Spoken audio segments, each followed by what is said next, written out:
আসসালামু আলাইকুম গাইস। তো ফাইনালি হলাম আরেকটা ভিডিও নিয়ে জিরো সেন্টার মি। তো আমরা গেতেছি আজকে 3 দোস্ত গেদি ফুলান দেখবার। ফার্স্ট টাইমে যাম চুল কাটবার, তো তারপরে যাই দেখি কিরকমই।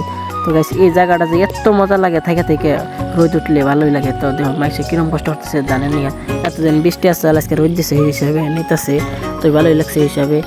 তারপরে দেখুন পাহাড়ের নাগালাই লাগে আমার ওই সাইডে, কিন্তু আর কি তারপরে ওই যে মই ফুলের নানান দিকে মুক্তাছে তাই দেখলাম। তো আগে গেতে গেতে সামনে পাইলাম নাভিতের দোকান। তো নাভিতের দোকান আইবার পরে যে ভাবছিলাম আমি না যাই এত ভিড় হবো এই জায়গায়।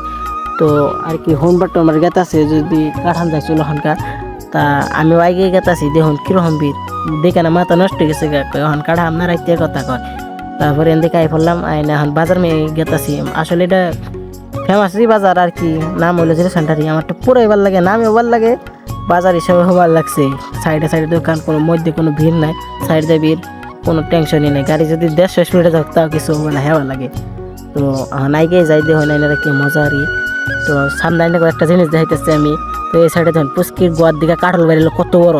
তো হেটা দিকে আমার দোস্ত কি কয় না দেখুন, তো পুরাই গাল চাল পারবার নিচ্ছে। তো দেখুন, তো আর কি কমু, পুরা গাল চাল পারলো যে গোয়ার দিকে কাঠল বেরিলো আর কি। এখন আগে যাবার নিছি, সামনে মাল চাল পাইনি, তো যাই দেখি কি হয়। তো আইনারে দেখুন, তো বাজার ছাইরা এই পড়লাম, তাও একটা সেরিও দেখলাম না। তারপরে আর কি এদিকে সদাই গেছে ঈদের সিজন, কালকে পরে দিলি তাও একটা কেঁদে পড়লাম না, দেখলাম না। এটা কিন্তু কাহিনী খারাপ লাগলো। তারপরে আমরা 3টা ফেস দেখাইয়া আগে গেতেছি। যদি কে সেরি পোলানো ভালো লাগে থাকে তাহলে কমেন্ট করে কই দিও। তো আর কি আগে যাই। তো আমাদের মেনু ব্লগ এনে শেষ, তো থাকুন এনারা।